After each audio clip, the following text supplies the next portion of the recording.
Hello there, how's it going? Uh, I think everything's working.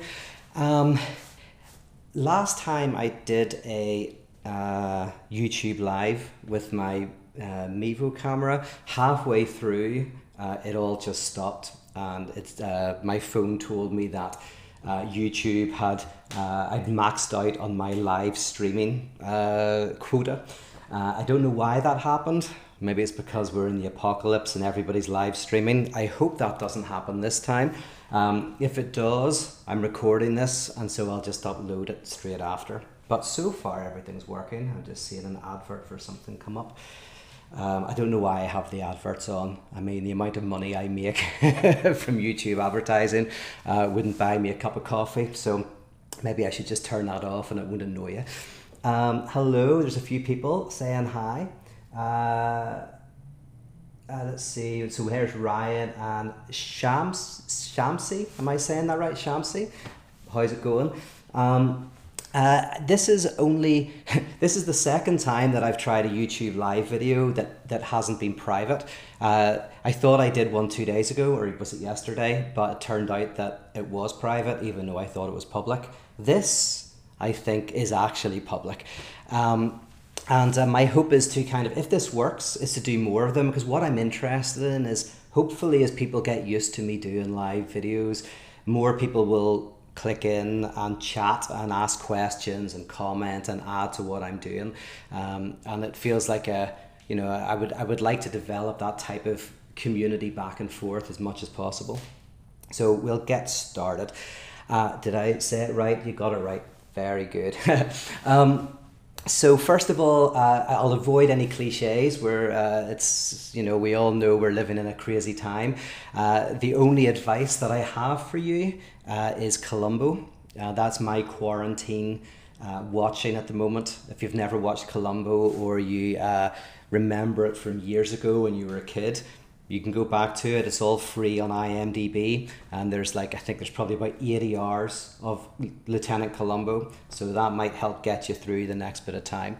I know there's a lot of worry around economic stuff, and I really feel that for you. If you're struggling economically, I know lots of people who are potentially looking at not having work for a while, and so we're all going to have to pull together and try and help each other in that.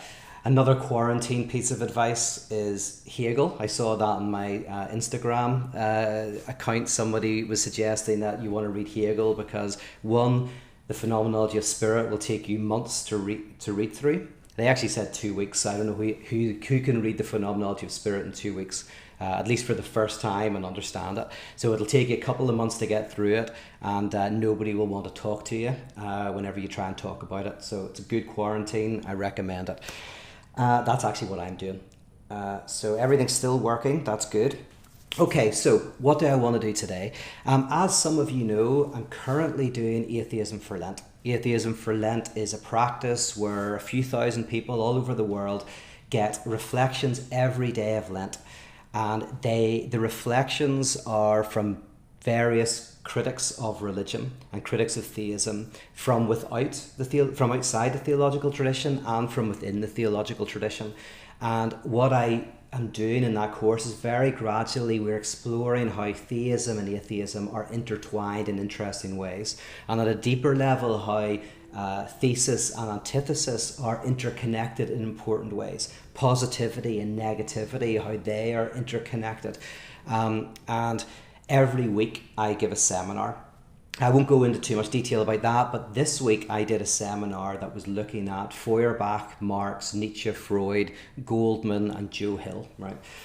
And I thought, maybe I'll just jump on and do a more public seminar talk looking primarily at Feuerbach and Marx and their critique of religion. Now, if you don't know my work, basically my main interest is I guess, creating collectives of the cure. And the collective of the cure are groups who are freed from the frenetic pursuit of certainty and satisfaction. Right? This pursuit of finding something that will fill the lack, whether it's economically, as a community, or as individuals. And my interest brings me into the area of philosophy and psychoanalysis and theology. But primarily, I'm interested in collectives of the cure because I'm pretty convinced that it's very hard to find freedom from those frenetic pursuits, and it's very hard to remain faithful to that freedom when we find it and learn how to be. You know, it's great to live in a society where you're free to pursue what will make you happy, but we also need spaces where we are freed from the pursuit of what will make us happy. We are free to be able to handle the full weight and freight of our emotional life, and that this can help not only us as individuals but as society. So that's my work, and everything I do is to some extent related to that. I mean, there might be a few exceptions, but basically most of the courses and talks and podcasts that I do are all related to exploring how we find that freedom. And part of that work is about how to embrace the contradictions and the deadlocks that are within us. The contradiction that is us, the contradictions that are in our lives and in reality, and find a way to make them work for us. Now, if that's your first time kind of hearing some of those ideas, they're not going to make sense, that's okay, but there's plenty of stuff out there you can find where I talk about those issues in more detail. But what I'm going to do today kind of feeds into that in some small way. So I'll kind of paint a picture of where I want to go. I'm going to be speaking more informally, but I think I know where I'm going, right?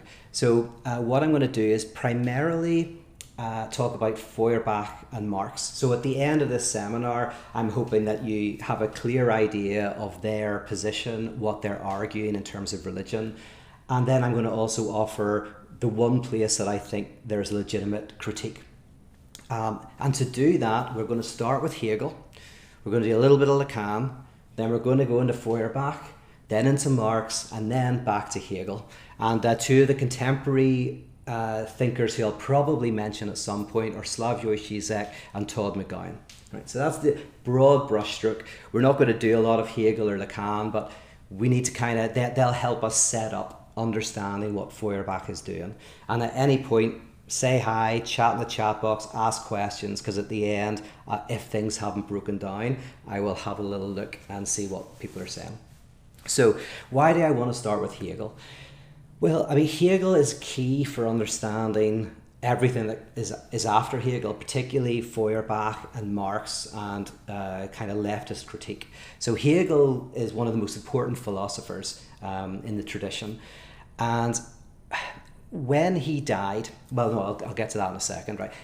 For this seminar, the important things to understand about Hegel are kind of something basic about his whole project. What Hegel is doing, and one of his most famous books is The Phenomenology of Spirit. And he wrote that, I think, when he was 27, which is incredible. The book basically looks at how the universe gives birth to consciousness, how there is this kind of like gradual movement towards consciousness.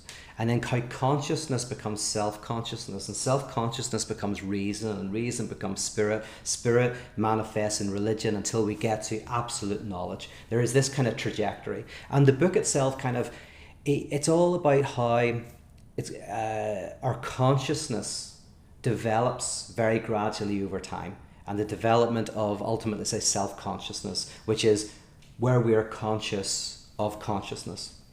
So what Hegel is doing, he's showing that, or he wants to explain what consciousness is and what truth is, and he's kind of given he's one of the last philosophers who's trying to give an entire kind of system to help us understand the nature of thought, mind, and the nature of matter, reality. And what he's saying is that there is a type of not at oneness within the one. There is a type of antagonism within reality that plays out. And as this antagonism plays out, more and more complex forms of life arise. And so with Hegel, the progression of society and the progression of history and the progression of the universe itself is a type of, if you think of it, Darwin, I mean, Darwin's a good example of this. Hegel is kind of like a philosophical Darwinian, in the sense of Darwin sees how conflict and antagonism generates change, transformation, increased complexity. And Hegel is doing this at an ontological level. I mean, it's at the very nature of reality itself, there is a type of ongoing antagonism. And as this antagonism moves forward, we get to increasing complexity. So life comes out of being, consciousness comes out of life, self-consciousness comes out of consciousness, reason comes out of self-consciousness, etc., etc. Now Hegel is basically saying, not every Hegelian agrees with this, but I say that this is the best Hegelians, I think, say this, is Hegel is not seeing life as trying to eventually get to the point where we resolve this contradiction and this conflict in reality. Eventually we get to the point where we see that it is not something contingent that we have to try to get rid of. It's actually something necessary that we have to grasp and roll with and tarry with, right? So the cure, the absolute knowledge for Hegel is, think about it in very concrete terms. If you have, in every given society there are problems that arise, maybe with climate, with production, with whatever issues that arise in a society, and as we try to resolve these problems, the deadlocks that are in our society, we may fantasize that we'll be able to create a society without problems, without deadlocks and contradictions. But what happens is we actually deepen the contradictions. We end up kind of solving one set of problems, but we get to some sort of more intractable kind of problems. And Hegel kind of thinks that this is how things move. So it's not progressivism. It's not moving towards some sort of omega point of peace. It's kind of a chaotic movement into more and more chaos until we realize that we are the chaos and we can accept it. And a good example of this is something Zizek said recently, or I heard him say recently, is imagine if we overcome the contradictions of our present society, the alienation people feel in work, underemployment, unemployment, not being creatively involved in what you do for 8 hours a day, not having enough to be able to provide for your basic needs, whatever. Right? Imagine we live in a society where we get rid of all of that and everyone kind of fully automated luxury communism, as they say, right? Everything's done by machines and we've got everything we need, right? Let's imagine that for a second. That's not kind of like a dream scenario. In some respects, that opens up some terrible things, right? Because now, for example, you might want to write a book. You've always wanted to write a book and you can't write a book right now because you don't have time. But now you do have time, so you write it and it's terrible, right? And you have to realize, oh, I'm not a very good writer, or you suddenly you're able to achieve your dreams, and then you discover to your horror that you're not as talented as you think, right? Or something that Todd McGowan said recently in the same vein is, it's actually death is kind of less of a problem when you're not happy.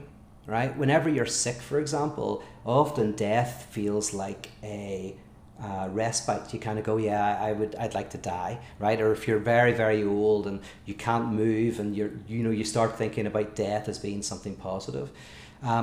Death is horrible whenever things are going really well. Whenever your life is going great. You're out with friends, you're watching a movie. I think Todd McGowan says the example of when he's watching a really good movie, he thinks, I hope I don't die before I see the end of this, because this is really great. So it's not that you do solve very important problems, but it's not that you get rid of every problem. You kind of get to more deep problems, more existential problems, and eventually the most existential problem, which is the problem of death. And then you go, well, what if we overcome that? What if we get technology that allows us to basically live until the kind of entropy of the universe, right? So effectively to live forever, right? Well, that then just brings you to an even deeper problem, which is the death that is within life, right? So death is a type of nothingness that is at the end of your existence. But there's a type of nothingness that is within your existence, and the names we give to that are guilt. Guilt, Paul Tillich talks about there's death, and there is meaninglessness, a sense of lack of meaning. So guilt is a lack of living up to what you think you should live up to. Meaninglessness is a lack of meaning. So there's these other forms of more intractable kind of nothingness that we would more fully confront. But so what's the solution? God, oh my goodness, we're just hitting deeper and deeper contradictions. But there is a cure. And the cure is to roll with that and to see, to put it in a very trite way, is that the joy and the depth of life is not getting to the end point without contradiction. That's a fantasy. The joy and the depth of life is found in the ongoing struggle of rolling with this kind of contradiction, of feeling it, expressing it, coming to know it, and wrestling with it. Okay. Kind of did a bit more than I wanted to on that. Hegel's always very difficult to pin down. But in a nutshell, that all I'm saying there is Hegel has this notion of ongoing antagonisms which then generate more complexity. And the other thing that we should know about Hegel before we move on is that whenever Hegel comes to the notion of how we become self-conscious, which is in section 2 of the Phenomenology of Spirit, chapter 4, he talks about how we become conscious of ourselves and conscious of consciousness when we see ourselves through the eyes of another. In order to become conscious of yourself, you first have to externalize. You're looking out at something. So at first we just look at objects. So a snail who's kind of crawling around is just encountering objects, what Hegel might call sense certainty, right? You're just encountering objects. You're not conscious of yourself. There's a very basic level of consciousness, which is just encountering objects in the world.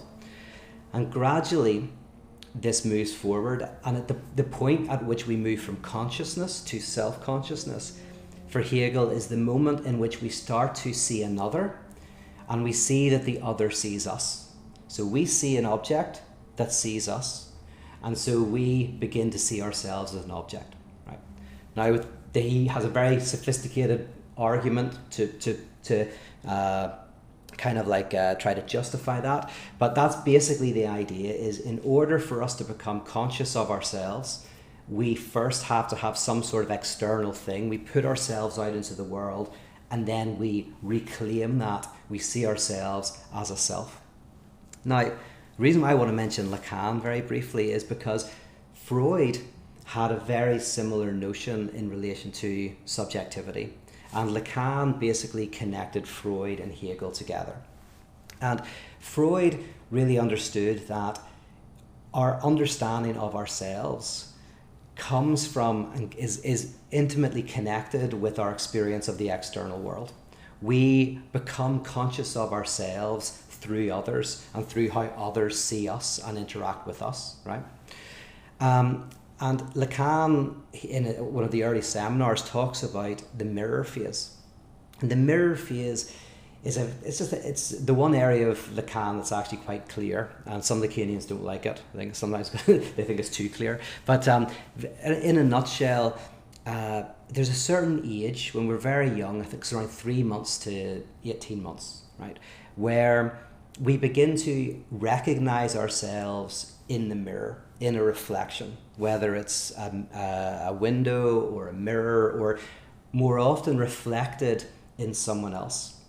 And I saw this the other day. I was looking out the window, and there was a woman and her kid were walking down the street, and there were these windows, and it was fascinating how the kid kept turning round to the window and seeing herself and pointing at herself, and then you'd see the mother turn round and point, right? So she was going, yeah, that's you, look at us, right? And it was interesting to see the kid was very young and at that stage of fascination with the reflected image, right? Now, a lot of that is to do with even being reflected in your siblings. So you see your brother or your sister or your mother, your father, your grandmother, your grandfather, and someone tells you, you're just like them. Look, you're like your brother, you're like your sister, right? You're strong, you're beautiful, you're this, you're that, right? And what's happening is you're externally seeing another out there in the world. And then the primary caregiver, say your mother, is anchoring that back to you they're saying, that's you. See all that stuff that you're looking at your brother and going, oh, you know, like they're so great, idolizing your brother or whatever. And then your mother says, you're just like that. You know, you've got the same personality or whatever. And then you start to anchor it back and you start to construct a sense of yourself. Right? So it's projection and return. And if the return doesn't happen, you end up in all sorts of trouble. Like, people idolize stars. It's often because they're putting their own ideals onto the other and they can't anchor them back into themselves. So they're impoverishing themselves by idolizing the other, right? There isn't that return, right? So that's kind of basic mirror phase. So there's Hegel. Contradiction is central, and what he calls modes of consciousness, which is different ways consciousness advances, gets to the point where we see ourselves in the other. We become conscious of ourselves through the other, and this helps us develop. Right, now then, that's a bit of the background into Feuerbach. We're still working here, that's good. I wonder if there's any questions at this point. I should maybe, no, we're good. Okay, so Feuerbach. Well, the reason for all of this is because Feuerbach is writing in the aftermath of Hegel and is one of what's called the young Hegelians.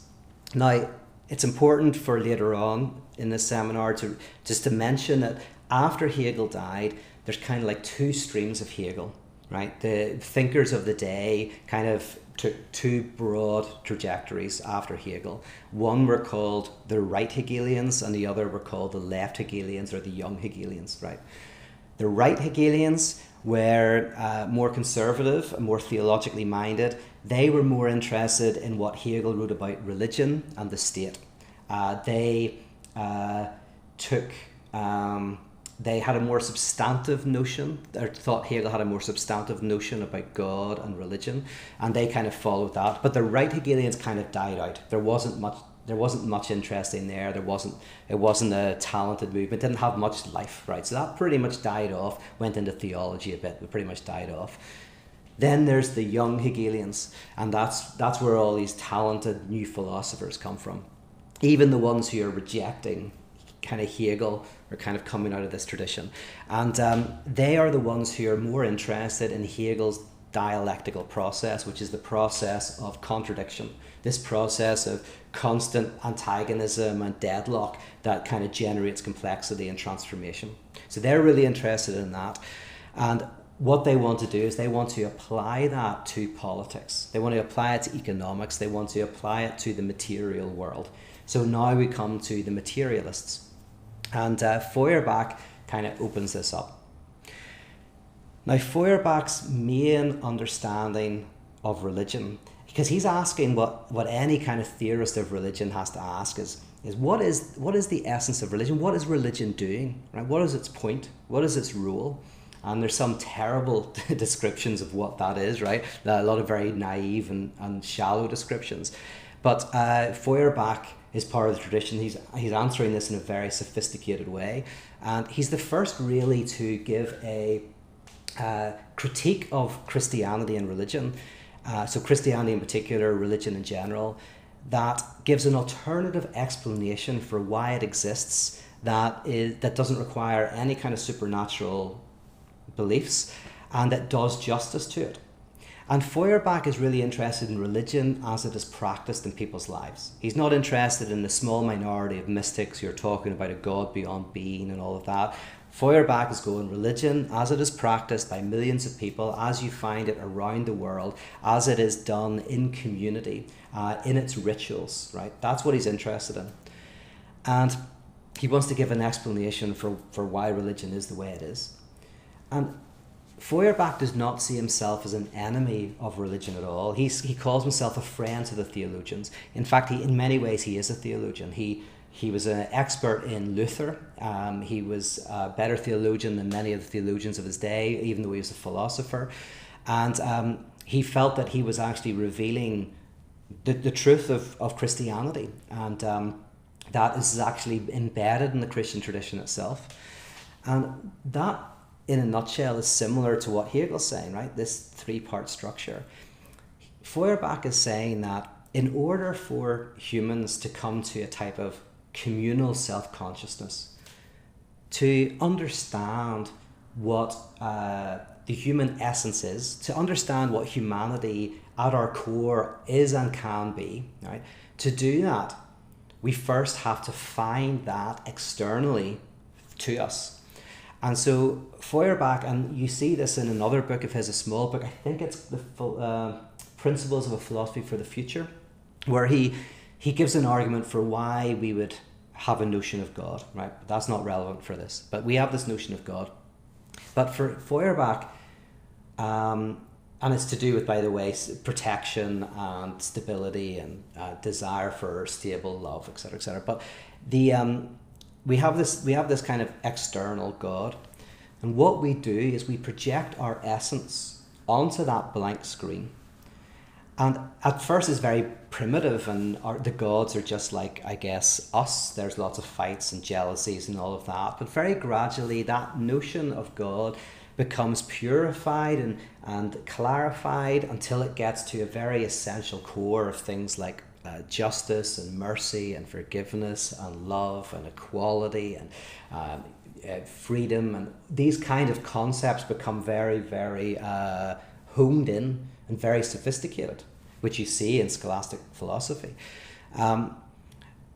But the problem with that is we are impoverishing ourselves, because now we have our essence out there, and that's the first step in realizing our own essence. The next step is taking that back into ourselves and seeing that that is a reflection of who we are as a human species and what we can do, that we can bring justice and forgiveness and mercy and equality, that is our work. So for Feuerbach, religion is essential, not for like all these kind of really silly kind of evolutionary psychology reasons, but actually because it has an ontological, philosophical reason, which is it's helping us to become self-conscious, conscious of our consciousness, help us as a community to see what it is to be human and what we can achieve. So God is the kind of reified reflection of ourselves. But we have put all of our money into that bank. So we've impoverished ourselves. Now, says Feuerbach, it's time for us to go into the bank and cash the check and get the money back. Now, again, Feuerbach is saying that this is not even against religion. He says you can see this in Christianity. Like, my goodness, God becomes human and God dies on a cross. And then you have the collective of the Holy Ghost where people live together in love and their God is in the midst of them, right? He says this is the whole trajectory. And the whole trajectory of the New Testament is that, we are the body of Christ, right? We eat communion. We are the body and the blood, right? That is how we act in the world. So he thinks that this is just kind of like revealing what's already kind of there. And this is why he says that theology is anthropology.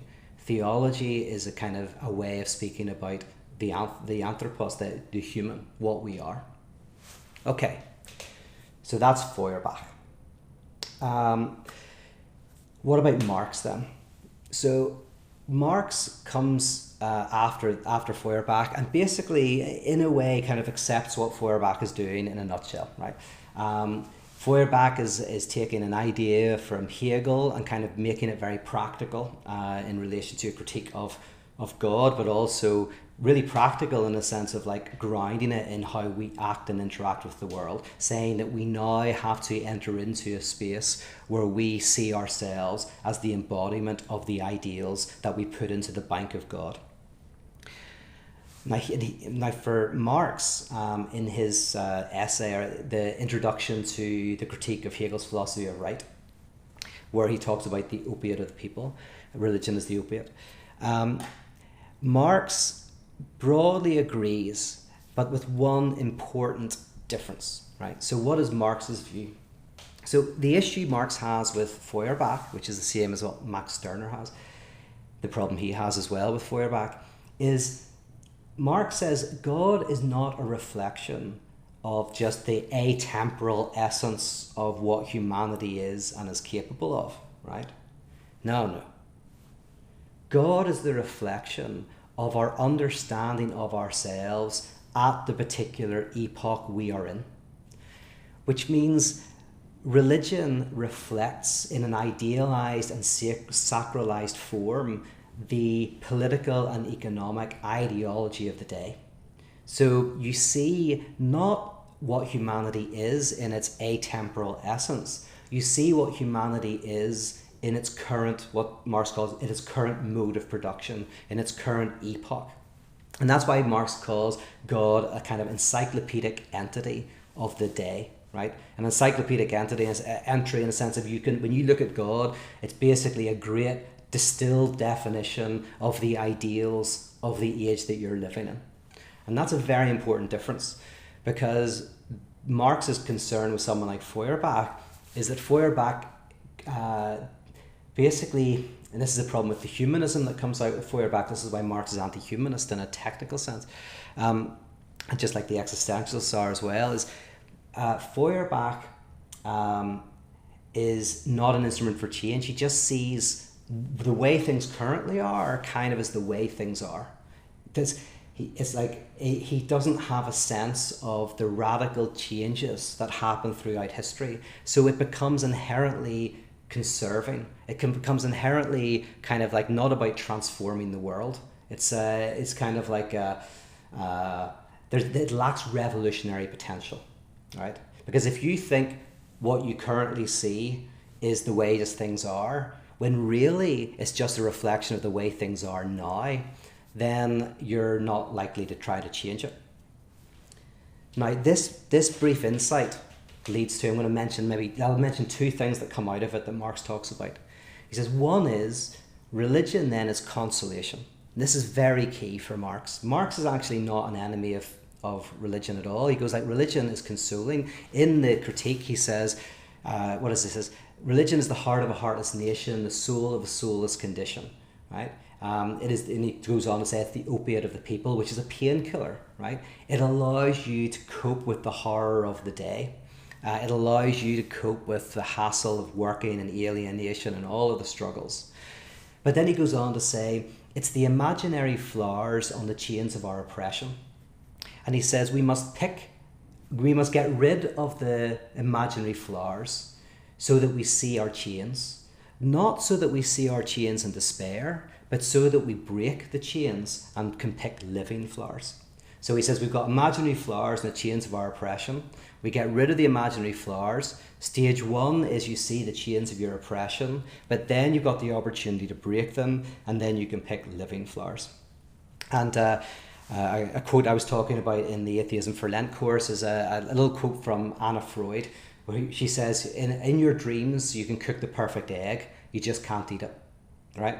And the imaginary flowers will always be nicer than real flowers. You just can't pick them and smell them, right? So there's a certain thing about Marx, and this is in Freud as well, that the consolation will always on paper look better, but it doesn't actually change your material circumstances.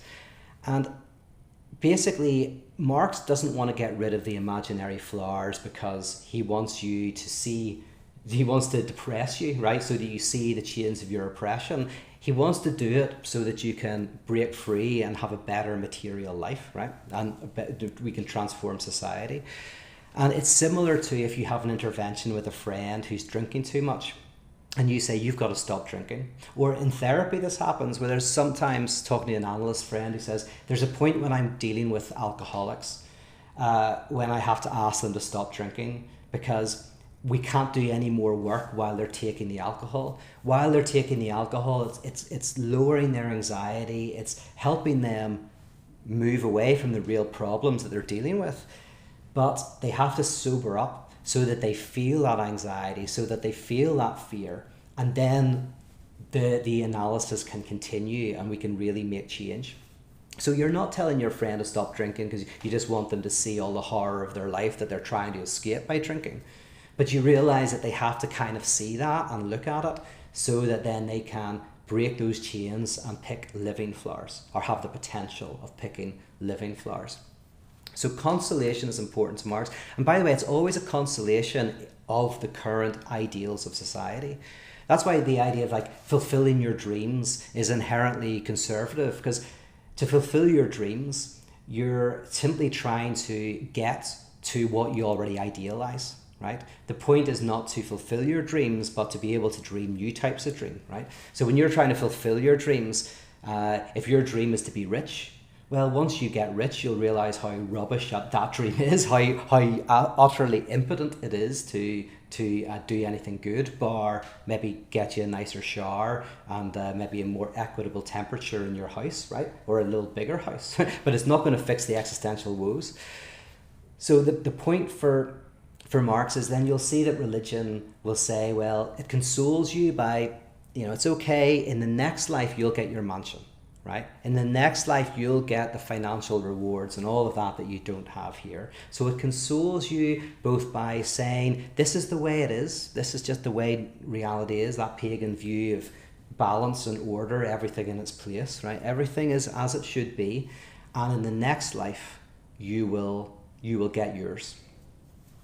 But then this is the second thing Marx says, is then religion is inherently non-revolutionary, because it basically covers over the cracks of the contradictions and the problems and the alienations within the current epoch. It covers over them by making them eternal, by saying this is the way things are, or by making them contingent. I'll maybe say more about that in a second.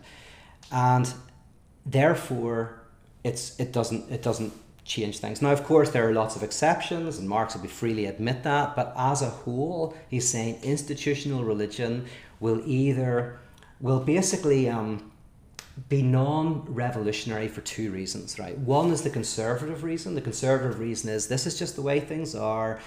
It's can't really do very much, but in the next life it'll be better.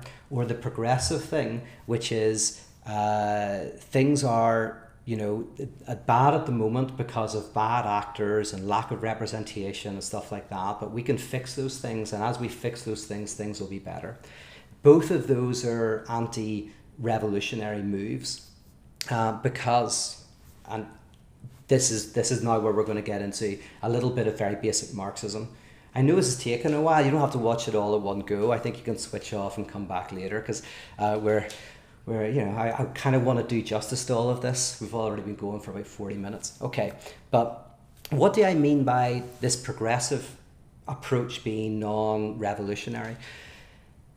In order to understand that, let's just do a very basic kind of look at Marx's notion of what's called modes of production. So whenever I said Hegel has modes of consciousness, right? Consciousness goes through various modes of transformation, which he is outlining in Phenomenology of Spirit.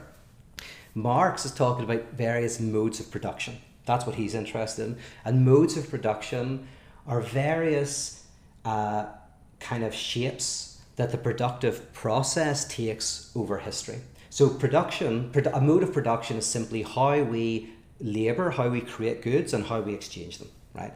So pulling a potato out of the ground, very Irish analogy, I know, but pulling a potato out of the ground and going and exchanging it for some milk, right? That is a mode of production. And labour is involved. Even just picking out a potato from the ground is labour, right? Because it's a mix of nature and labour. So it's labour, right?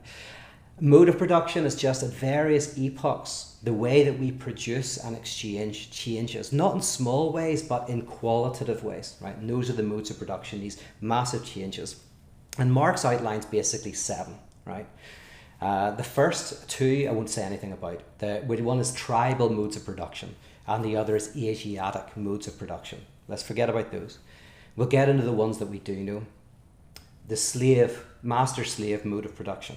Right, so master-slave mode of production, as you can imagine, it's some people in charge forcing through violence and threat of violence for others to produce and to create for them, right? There's very little market, no kind of free market as we know. The slaves work for the masters take what they want, give the slaves what's required for them to survive. That's that. Now, for Marx, of course, there is a contradiction here. There is an oppression. It's a very obvious oppression. And this creates all types of friction that begin to bubble and eventually erupt. There's more slaves than masters. There'll be resentments built up, there'll be laziness in the masters, and the slaves will be plotting to be able to revolt, and eventually the whole thing's going to fall apart, right? So the contradiction is bubbling, it's bubbling, it's bubbling, it's bubbling, and it explodes. And if society doesn't fall apart, a new mode of production will arise. So what's that new mode of production? Well, that's feudalism. Feudalism is kind of a resolution of the previous contradictions, but there are now new contradictions, more intractable ones. So there's still lords and ladies, and there's still the peasants, so there's still a lot of inequality. You still have to produce for the people in power. Maybe you have to give 10% of what you create to them and to the church and all of that, right? And it's not adhered to completely by force. Of course, it's done by force, but also ideology. Religion is telling you that this is the way God wants it. In the old hymn, "All Things Bright and Beautiful," there's that line. Was it the rich man in his castle, the poor man at his gate? God made them high and lowly and ordered their estate. So there's kind of ideology. It's saying if you're in the castle or if you're at the gate, that's the way God ordained it. So the oppression is still there. There is still the violence of the master-slave mode of production, but it's more hidden and it's more ideologically justified. But there is now a free market as well, because say you have to give 10 or 20% to the Lord, you have 80% of the goods that you produce to bring to market to exchange for other goods, and money comes in, etc., etc. Now, here's an important point. You get the value of what you produce. You always get the value. Not in reality, but in ideally. And this is very, very key, right? This will be key to why one of my critiques of progressivism, you'll see when I outline this, is whenever Marx is talking about modes of production, he is never talking about modes of production insofar as they fail to live up to their ideals. He's always looking at them as if they are living up to their ideals, as if they're working perfectly within their own frame of law, within their own kind of like logic, right? If you want to understand this, Zizek said this, it's very insightful. Newton's laws of motion, right? We don't ever see them in everyday life, right? So the idea that a body remains in motion unless something acts upon it, right? So in other words, something just keeps going at the same speed indefinitely, forever and ever, unless something actually acts upon it. Well, we never in our lives see an object like that. It's an ideal, but it is an ideal that we need. Those are the purified rules that allow us to explain everything that we do see, right? So the ideals are vital to purify them so that we can understand the structure. So in the same way, Marx is not interested in the contingent problems within a mode of production, or in the contingent contradictions. He's interested in the necessary contradictions, the contradictions that remain and become visible when everything's working perfectly. And so with that said, in the feudal system, you go in with your 2 cows into the marketplace and you exchange those cows with other people. And in this, of course, in reality, there are bad actors, there are people who will deceive you, there's people who will steal from you. If it was all working perfectly, everybody is freely negotiating and getting the value, right? However, within the feudal system, there are deadlocks and contradictions, right? There is this oppression, and again, it bubbles up and it bubbles up and it bubbles up, and eventually it explodes.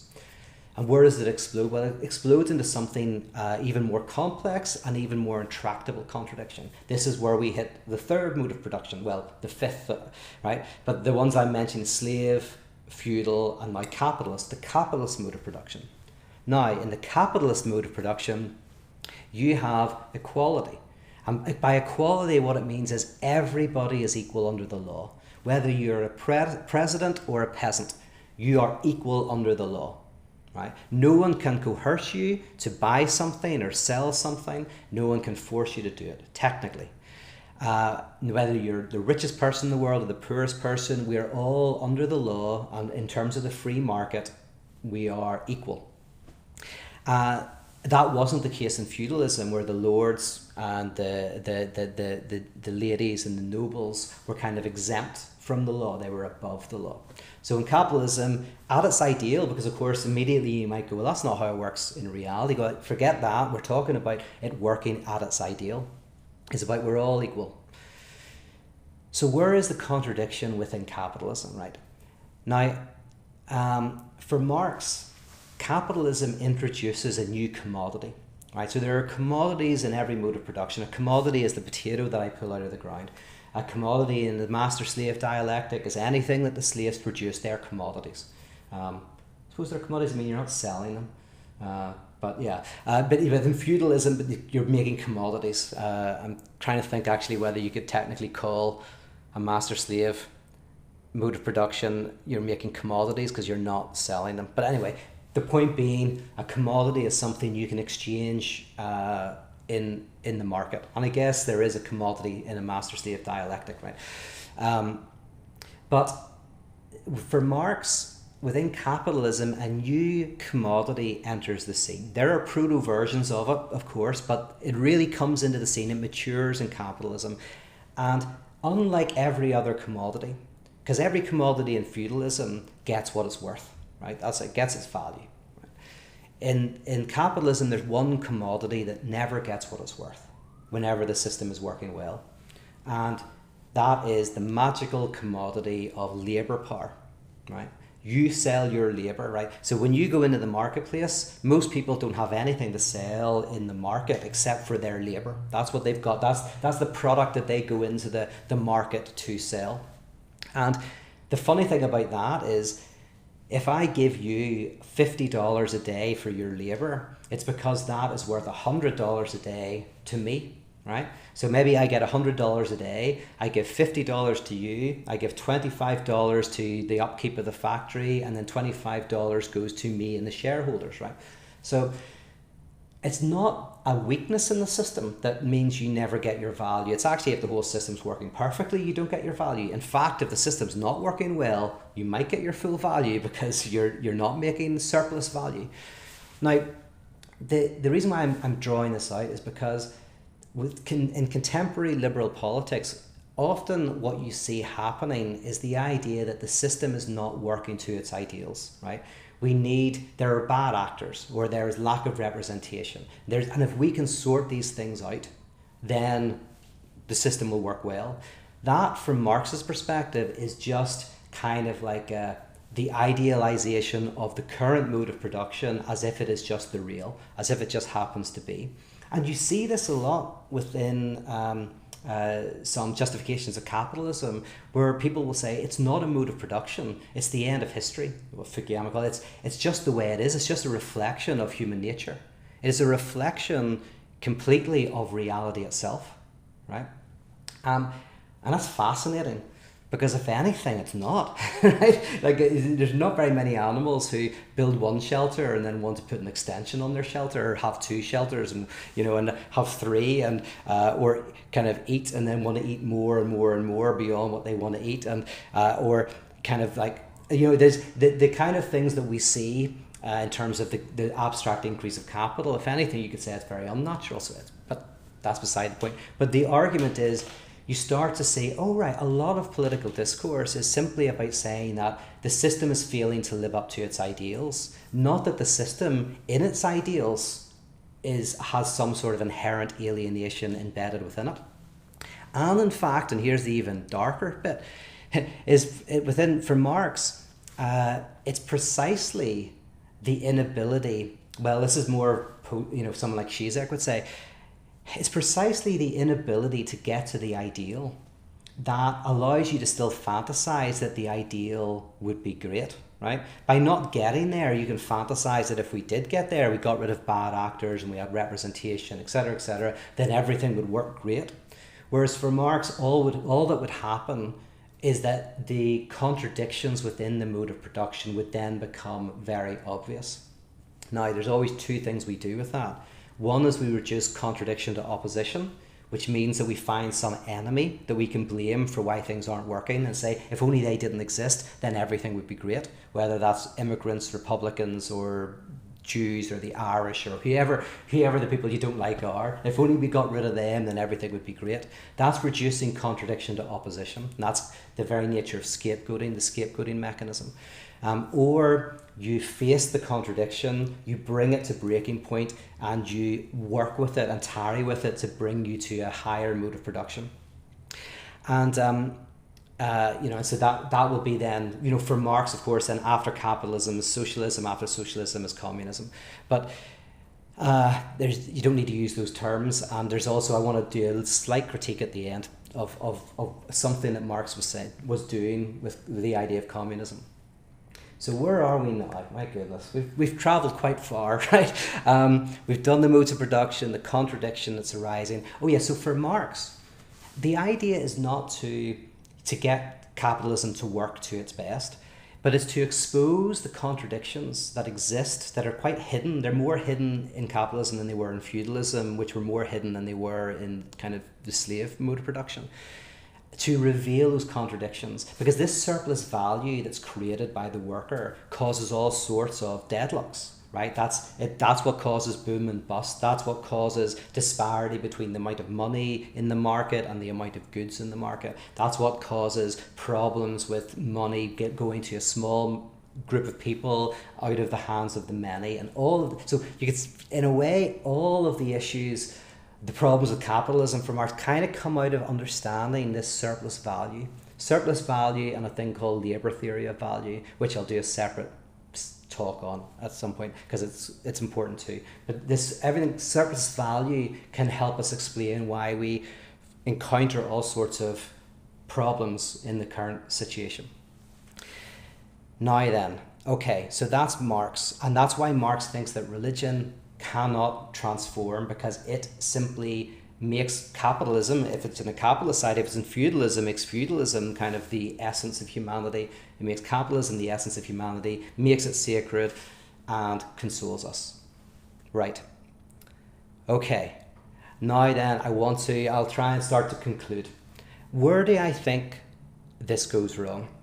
I don't think it goes wrong in all of the usual ways that you might hear, the usual objections. I think there's one objection that is really insightful and right. And Todd McGowan, who's a writer I think is phenomenal. He wrote a book recently called Emancipation After Hegel.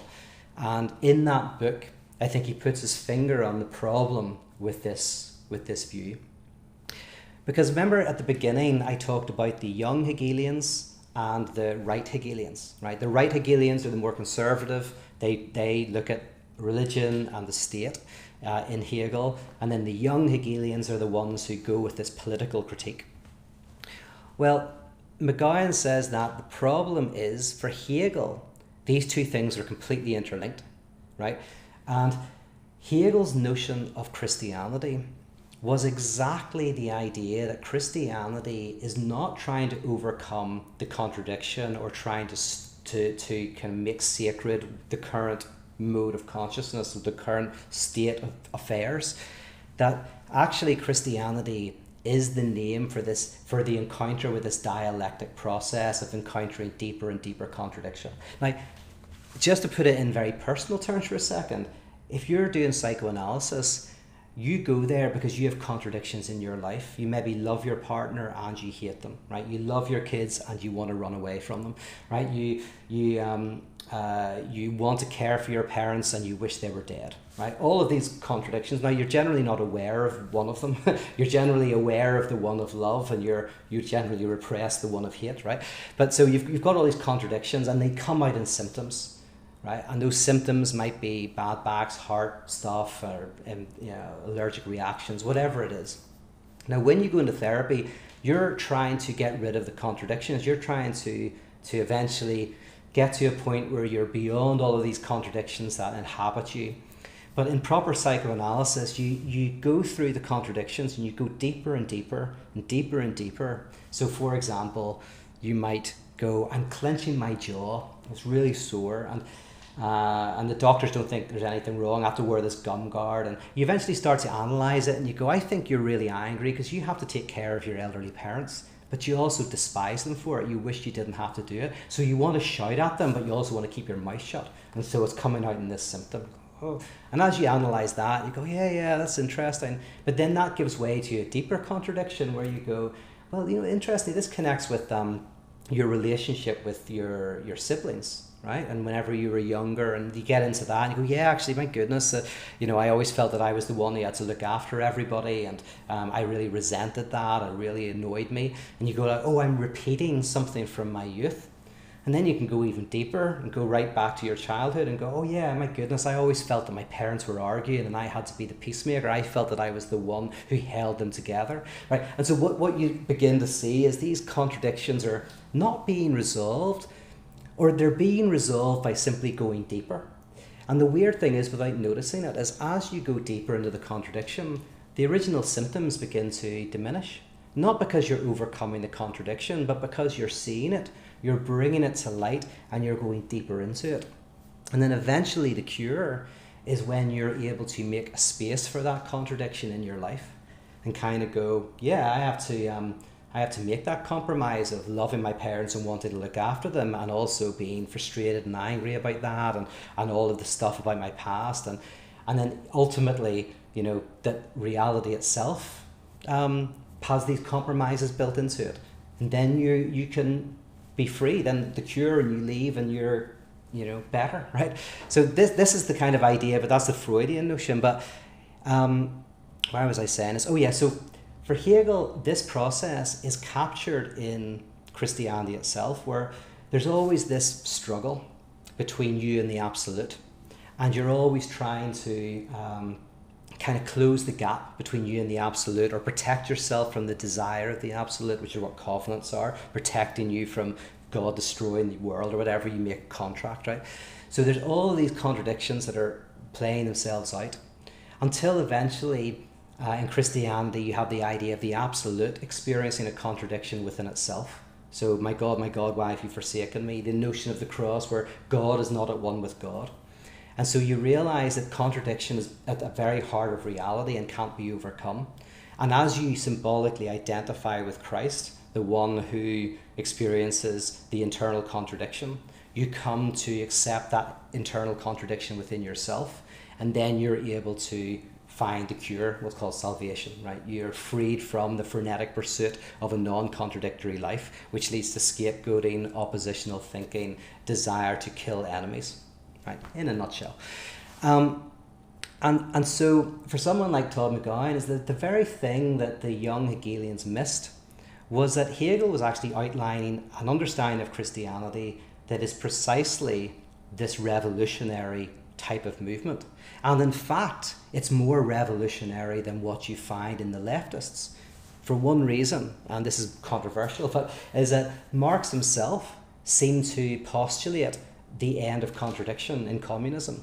I didn't talk too much about it because for Marx you can't really know the future, you can just bring up the contradiction in the present. That's why he's an apocalypticist, not a progressivist, right? Progressives know the future and know where it's all going, and you just have to get there. An apocalypticist says that we don't know what the next mode of production looks like, you just bring up the contradictions in this mode of production, you make them visible, you make them seen, and that will give way to the next. And that connects you with, accelerationism, people who want to accelerate the perfection of capitalism so as to overcome it. But sometimes in Marx you get the sense that the contradiction is overcome. What does it look like to say that the contradiction can't be overcome, but the end of history is when the contradiction becomes something that we can embrace? And I think in politics we call that democracy. Democracy, you can see, and it's always under threat, but democracy is where all of these different competing interests kind of come together in a way that doesn't destroy society and can actually sometimes move it forward. So democracy isn't overcoming the contradictions of different beliefs and different opinions and different interests. It somehow takes all of those and is able to make them productive, right? So the other alternative is people want to get rid of competing beliefs and ideas, and therefore have everything like in the Matrix reflecting themselves, right? Destroying any otherness. which you can't do because if you remember Hegel, you only know yourself through another. So, so it's an impossible task anyway. Like if you completed it, it would just end in your destruction. So all of that to say, what we have covered here is hopefully Feuerbach's understanding of religion and Christianity in particular as a way of us understanding the human essence and bringing that back into ourselves and understanding ourselves. Then Marx is saying, no, it's not a description of our human essence. There is no human essence. Here Sartre would agree with him, even though Marxism and existentialism don't sit well together, they agree here. This kind of thing is, there is no human essence, right? There is just what we are in the current mode of production, and it's a snapshot. Like religion is like a picture being taken of the moment, and then you put Vaseline on it or whatever, you put filters on it to make it look like magical, right? Basically, religion is the Instagram of our lives, right? It's the idealized reflection of our lives, not of what we should be, but just our current ideology. And therefore, it gives us consolation, but it doesn't offer transformation. And then that, by the way, I think covers confessional conservative Christianity and liberal Christianity and covers humanism. And then the one weakness of all of this, I think you see by going back to Hegel and going, okay, actually there is a way of understanding religion and Christianity as precisely an embrace of this contradiction and a going deeper into it. And that is the work of parotheology. And there's two technologies designed to do that. It's called transformance art and decentering practices. They're designed to bring you into that experience. All right, are there any questions?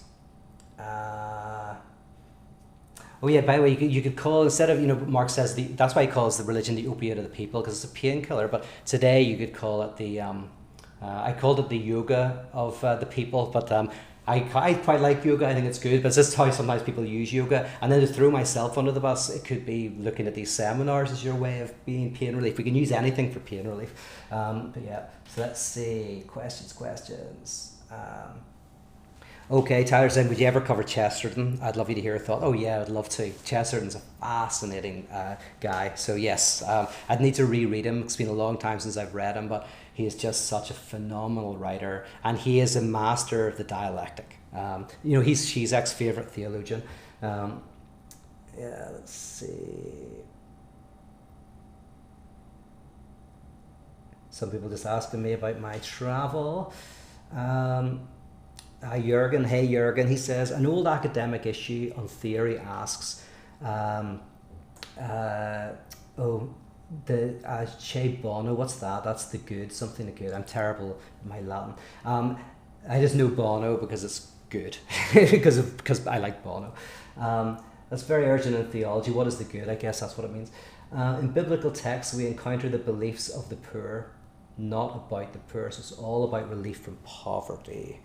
I think you're just making a comment more than a question there, so I'll keep going. But if you're making a question, do write it in, and then I'll answer it.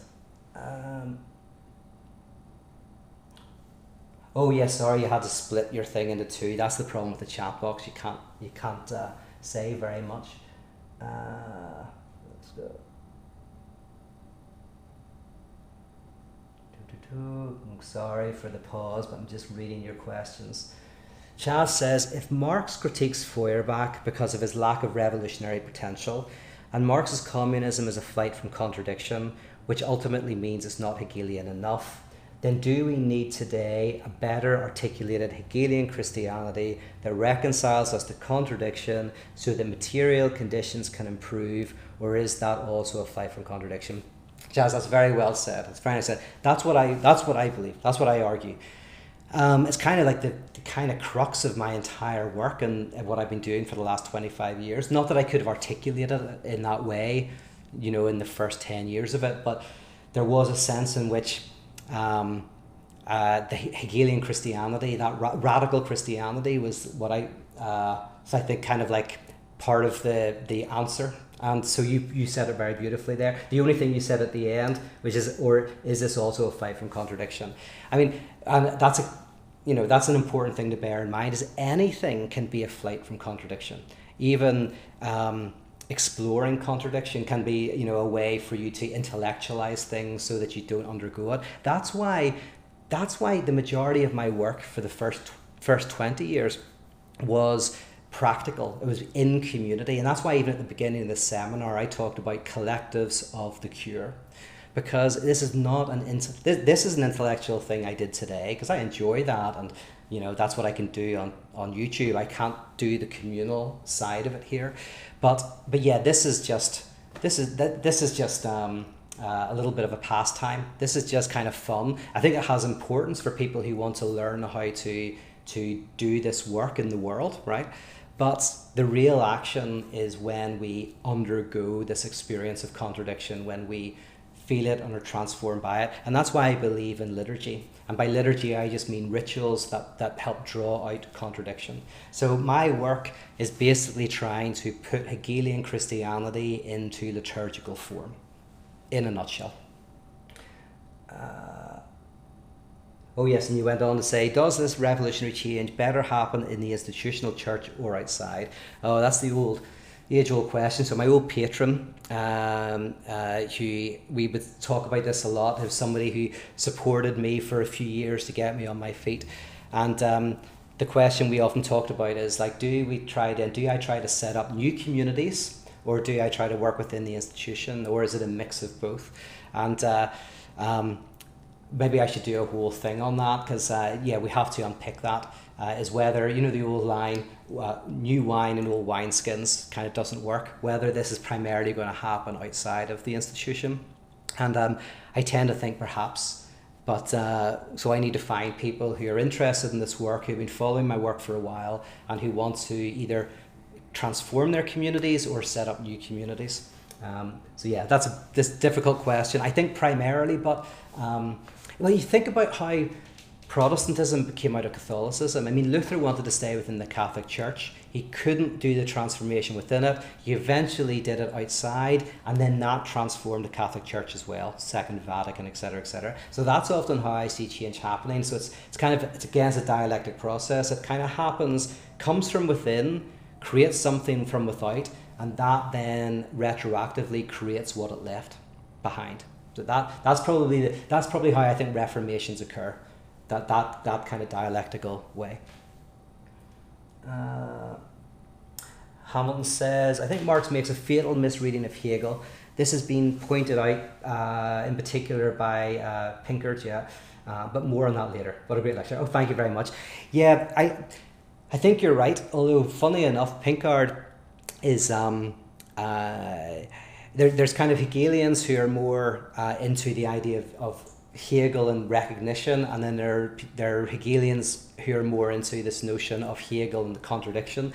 And so I don't know if you've read much McGowan, but I think McGowan's doing something really, really interesting, which is probably a little bit kind of like critical of some of the stuff that Pinkert's doing.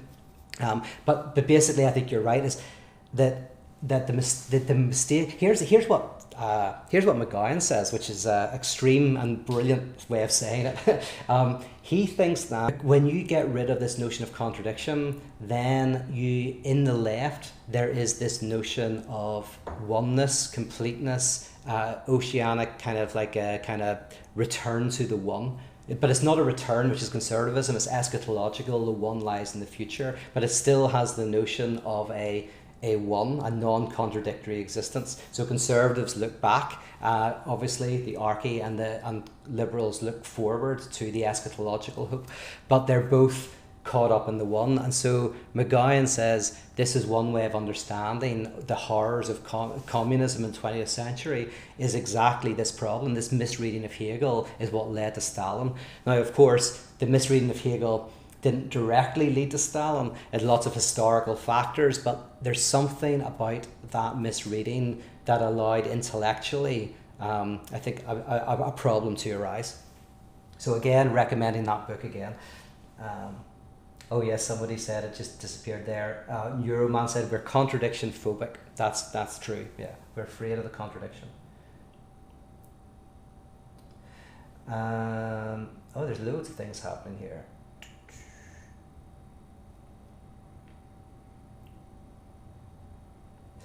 Sarah, hey Sarah, she's asking, how do we develop these critiques that Marx was doing of economic systems into religious practices and systems? Yeah, okay, I'm going to give an easy answer to that, which is it's what we're doing, right? And I know I can say that, this whole thing of parotheology at its core is the attempt to do that. So there are some lectures out there. For others, I think you've seen them and you would know them, but for others, I'm sure there are lectures out there where I talk about it, and I call it transformance art and decentering practices, the technology of parotheology. So if you want to look online, I'm sure you'll find some of those lectures somewhere. But yeah, that's kind of what I'm trying to do in my work. So the work of Icon, which is in, I think, every book that I've written, I've tried to put at least a section of how this looks in practice. So yeah.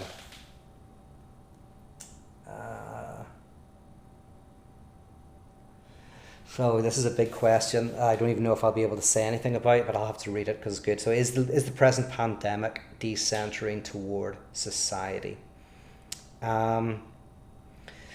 So I'm not sure exactly what you're meaning by that, but I'll kind of like say something it's inspired and hopefully it connects in some way. The thing is, the worry I had about contemporary society in America was that the social fabric was under threat of breaking entirely. That we were in a place where basically tribal differences, political differences, cultural differences, religious differences were so dividing us that democracy itself was under threat, that we were in a very dangerous place. Now, interestingly, a friend of mine is a psychoanalyst and he does group psychoanalysis. He was talking to me a while back about how whenever he's working with a group of people and it's under threat of falling apart, one of the ways in which you get the group to remain together is by becoming the willing scapegoat.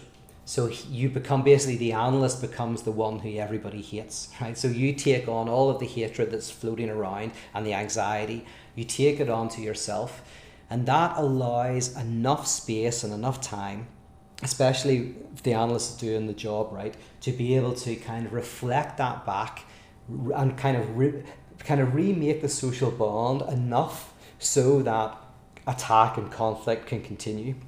And it's the same within couples therapy. Sometimes the analyst has to become the scapegoat, unifying the couple through a shared hatred of the therapist. And that's very useful.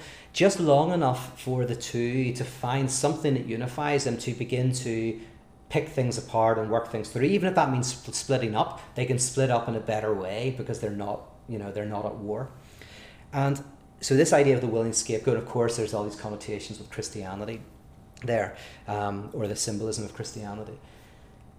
So what's interesting about the COVID situation is that the only opportunity that I think that is possible, there's always threats and opportunities in times of chaos, and I just wonder whether this might help to rebuild social fabric, both within the US and also between countries. So weirdly, we're talking a lot about social distancing, but like my secret hope is that actually the opposite is happening. I've even seen this with a couple of people. There's somebody who I know who their family's very religious and they went away from that and they have minimal contact, and this is kind of mended enough of the social fabric between them to be able to, hopefully when this passes, be able to work through their differences. So that's not me saying at all that this is good, it's not good. I'm just going like that. I wonder if, I'm hoping that there's something about this that actually, so it's kind of almost the opposite of decentering. I kind of feel like the problem is, in analysis, if someone's anxiety is too high, you can't do anything, they're freaked out. And if their anxiety is too low, you can't do anything. So you can't analyze someone who's just fallen in love, right? They're happy.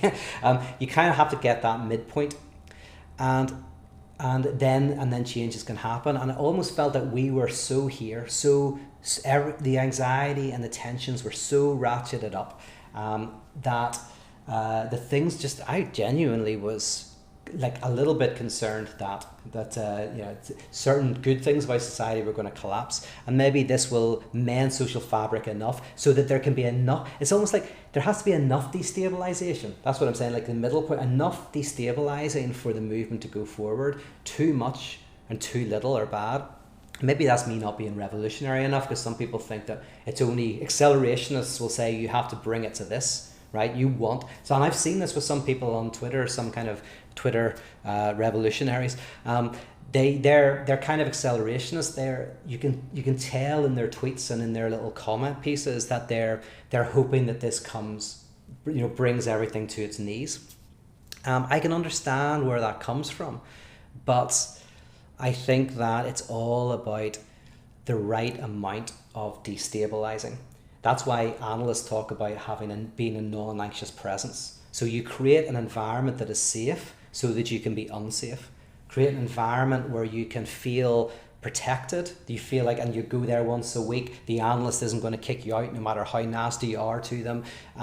It's there until you don't need it anymore. And because you've got that safety, it can then be a very unsafe and destabilizing space. So that goes against what I'm saying, because we don't have that safety in many ways. This is damaging to us all. But I guess when I read your question, the first thing that came to mind was that there's too much destabilizing going on, but maybe this will help to mend some of the social fabric. And then and once this passes, and I hope it passes very soon, we can have more productive conflict again within politics. I don't know if that makes sense. That could have been rubbish. If it was, forgive me. Let's see. Okay, we will stop there. I hope this was okay, and if it worked, I'll look at doing kind of more of these YouTube lives, and I'll talk to you all again soon. Take care. Bye-bye.